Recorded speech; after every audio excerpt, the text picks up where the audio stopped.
25 साल की उम्र में एक प्राइवेट लिमिटेड कंपनी बनाना, उस कंपनी को रन कराना। हमारी कंपनी बेसिकली जो भी अभी ऑफलाइन मार्केट चल रहे हैं, जो भी छोटे बड़े बिजनेसमैन किसी भी टाइप का बिजनेस हो गया, वो टूर एंड ट्रेवल हो गया, होटल हो गया, रेस्टोरेंट हो गया, या फिर कोई भी नया स्टार्टअप कर रहा है, या फिर क्रिएटर लोग हैं, उनको ऑनलाइन ग्रो कराना। नमस्कार, आप देख रहे हैं सकून टाइम। मैं हूं आपके साथ राजकुमार यादव। सकून टाइम का एक नया शो जो लोगों के जिंदगी के अनसुने पहलू को विस्तार पूर्वक दर्शकों तक लाता है। उसी कड़ी में एक युवा जो पूर्वांचल की धरती से निकल के अपनी एक अमिट छाप छोड़ रहे हैं, अपनी एक अलग पहचान बना रहे हैं, मिस्टर विकास सिंह, जो MKB Digitek private limited company के सीईओ भी हैं। उनसे हम आपको मुखातिब करें। विकास सिंह जी, सकून संवाद में आपका बहुत बहुत स्वागत है। बहुत बहुत धन्यवाद सर आपका, आपने हमारे अच्छे चैनल पे बोलने का मौका दिया सकून टाइम्स में। मैं आपका बहुत शुक्रिया अदा करता हूं कि आपने इस मंच पे हमें मौका दिया कि मैं लोगों को कुछ अपनी कंपनी के बारे में कैसे स्टार्ट किया, सब कुछ जर्नी शेयर कर सकूं। विकास जी, जैसा कि हम देखें, आपके ऑफिस पे भी गए, आपसे मिले भी, आपका व्यक्तित्व जो है एक अनुकरणीय व्यक्तित्व है कि इतने कम उम्र में आपने अपनी एक अलग पहचान बनाई है वाराणसी जनपद में, या कह लीजिए पूर्वांचल में। तो ये आपकी प्रारंभिक शिक्षा कहाँ से हुई थी विकास जी? प्रारंभिक शिक्षा मेरी सर गांव से रही, जो कि मैं बता दूं आपको कि मेरा गांव गाजीपुर में एक दिलदार नगर पड़ता है, वहां पे मेरा गांव है। जी जी, दिलदार नगर जो बिहार और यूपी का बॉर्डर भी है। जी। तो मेरा क्या है कि 6 से 12 तक जो कि बॉयज स्कूल से रहा है, मैं बॉयज स्कूल से पढ़ा हूँ जी। और वहां से पढ़ने के बाद मैं डायरेक्ट यहाँ बनारस में आ गया था बीटेक करने। बीटेक किस स्ट्रीम से आपने बीटेक किया? मेरा बीटेक था इलेक्ट्रॉनिक्स एंड कम्युनिकेशन। किस कॉलेज थे? अशोका इंस्टीट्यूट है पहाड़िया पे, यहाँ बनारस में। जी जी जी। तो उसके बाद एक इंजीनियरिंग करने के बाद आप किसी आईटी सेक्टर में जॉब करने की जगह आप इस फील्ड में आए, जो आपका एक अलग ही फील्ड है। तो क्या आपको इसमें कठिनाइयों का सामना नहीं करना पड़ा? बहुत ज्यादा सर। स्टार्टिंग में बता देना चाहता हूँ आपको कि मैं जब पास आउट हुआ था, उसके बाद मेरी कॉलेज प्लेसमेंट हुई थी, मैं पुणे में गया था। वहाँ पे मैंने 6 महीना तक जॉब किया, लेकिन जॉब में काफी भाग दौड़ जिंदगी थी और जो कि मैं सर्वाइव नहीं कर पाया था वहाँ पे, क्योंकि काफी स्ट्रगल था। मैं बाहर फर्स्ट टाइम गया था बनारस के बाद पुणे, खाने पीने का थोड़ा सा प्रॉब्लम थी। फिर उसके बाद वहाँ के मैंने मैनेजर से बात किया, तो फिर उन्होंने बोला कि जब तुमको आईटी सेक्टर की नॉलेज है, तब आईटी सेक्टर में क्यों नहीं जाते हो। देखा, जैसे आपने आज की युवा रिस्क लेने से डरते हैं, पर आपने बहुत बड़ा रिस्क लिया। 20,000 रुपए रेंट है, स्टाफ है और सारे खर्चे, महीने का नहीं तो 50,000 प्लस एक्सपेंस है। तो आपने इतना बड़ा रिस्क लिया, तो क्या आपके घर वालों ने आपको नहीं रोका? नहीं, फैमिली तो बहुत ज्यादा सपोर्ट की मेरे को। मैं अपने फादर का थैंक्स करना चाहता हूँ कि उन्होंने बहुत ज्यादा सपोर्ट किया। उन्होंने बोला कि जो भी करना है तुम अपने मन से करो, क्योंकि तुम उस काबिल बन चुके हो। तुम जो भी फैसला लोगे गलत नहीं ले सकते हो, क्योंकि अपनी पढ़ाई लिखाई सब कुछ तुम किए और तुमको पता है तुमको क्या करना चाहिए, कैसे करना चाहिए।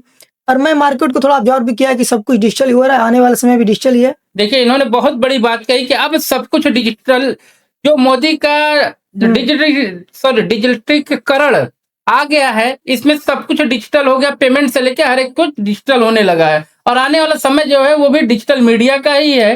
तो इन्होंने अपने आप को डिजिटल सेक्टर में धीरे धीरे मूव कराया।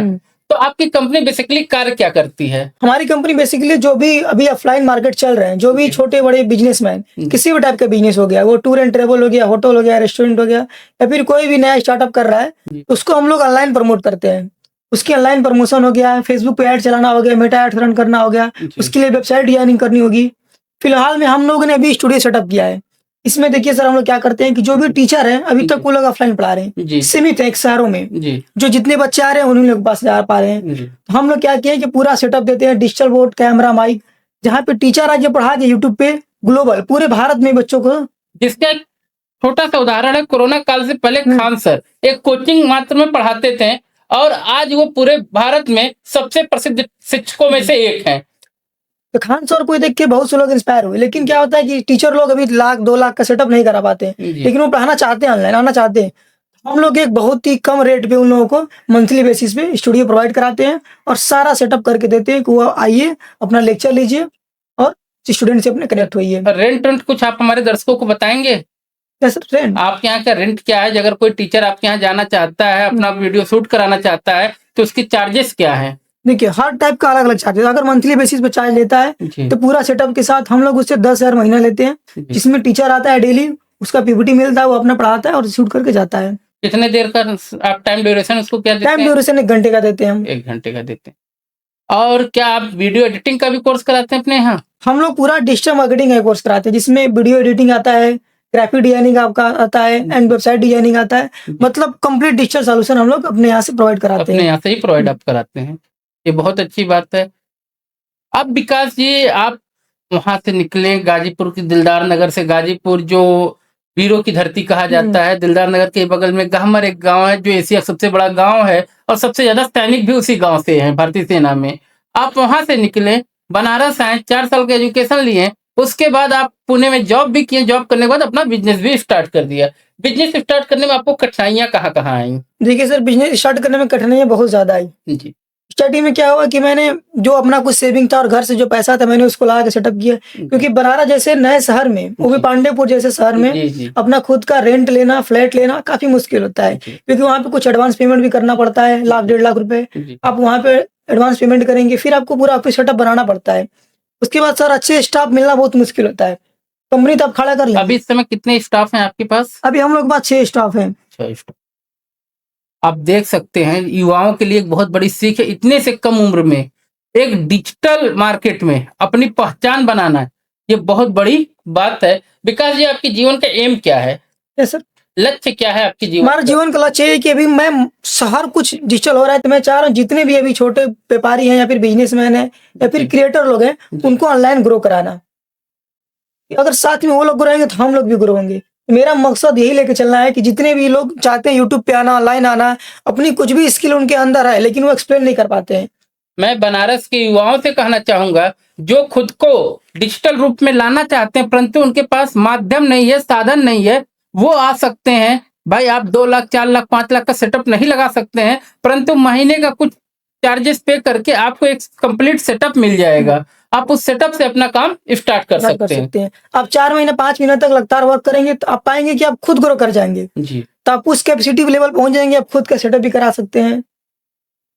जैसा कि फेसबुक, हमने भी आपका ऐड फेसबुक पे ही देखा था, तो फेसबुक पे आपका कंट्रोल कितना है और आप फेसबुक पे कैसे लोगों का ऐड करते हैं? देखिए सर, फेसबुक पे पूरा कंट्रोल आपका है, आप पूरे ऑडियंस को टारगेट कर सकते हैं, यहाँ तक कि आप एज ग्रुप से लेके, इंटरेस्ट से लेके, उनका बिहेवियर क्या है, क्या चीज, जैसे कि आप कोई टीचर है उसको स्टूडेंट्स के पास जाना है, वो एसएससी का कंपटीशन का तैयारी करा रहा है, तो वहाँ पे एक फिल्टर का ऑप्शन आता है कि जो बच्चे एसएससी में इंटरेस्ट रखते हैं या फिर एसएससी का वीडियो देखते हैं, सर्च करते हैं, हम उनको टारगेट करेंगे। तो जो हमारा ऐड है बस उन्हीं लोगों के पास जाएगा, उन्हीं लोगों को दिखेगा, तो वो लोग क्या करेंगे, आपसे इंक्वायरी करेंगे।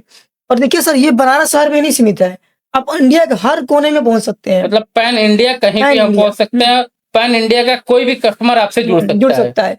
ये एक ही बेनिफिट है सर्विस सेक्टर का या फिर प्रोडक्ट बिजनेस है, जैसे कि बहुत लोग ई कॉमर्स स्टार्ट कर रहे हैं आजकल, अपना खुद का ब्रांड लॉन्च कर रहे हैं, कोई पानी की बोतल बेच रहा है, कोई कपड़ा बेच रहा है, तो क्या करता है, पैन इंडिया में सेल कर सकता है। अभी आप देखे होंगे बिहार के 2 लड़के ठेकुआ का बिजनेस स्टार्ट किए हैं, शुद्ध स्वाद नाम से। ये तो मैंने पहली बार सुन रहा हूँ, ठेकुआ का बिजनेस, जो कि वो ठेकुआ घर घर बनता है, जो छठ पूजा में था। जी। आज उन्होंने 1 करोड़ की कंपनी बनाई, मात्र 17 साल उन लोगों की उम्र है, 2 फ्रेंड है जी। तो कैसे पॉसिबल हुआ? ये डिजिटल मार्केटिंग से पॉसिबल हुआ, इंस्टाग्राम से पॉसिबल हुआ, वेबसाइट से पॉसिबल हुआ।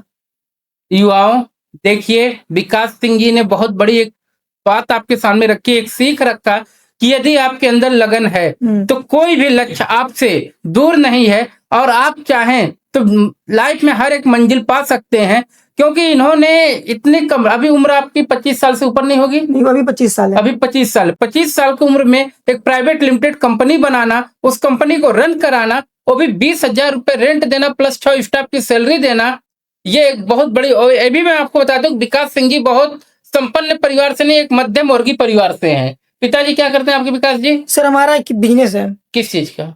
ड्राई फ्रूट्स का, किराना स्टोर का जी, उसी का हम लोग सप्लाई करते हैं। देख लीजिए, एक मध्यम वर्गीय परिवार का लड़का जो एक बड़े सपने लेके वाराणसी शहर में आया और आज अपने सपनों को कहीं ना कहीं पूरा करता हुआ दिख रहा है।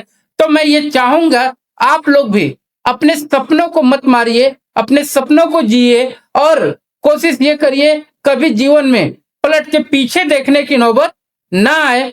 लगातार बने रहें आप सकून टाइम के साथ। हम इनके लिए भाग 2 भी लेके आएंगे कुछ दिनों के बाद। विकास जी, सकून टाइम में अपना बहुमूल्य समय देने के लिए बहुत बहुत धन्यवाद। आपका बहुत बहुत धन्यवाद सर कि इस मंच में हमें बुलाने का मौका दिया और कुछ एक्सपीरियंस शेयर करने का मौका दिया।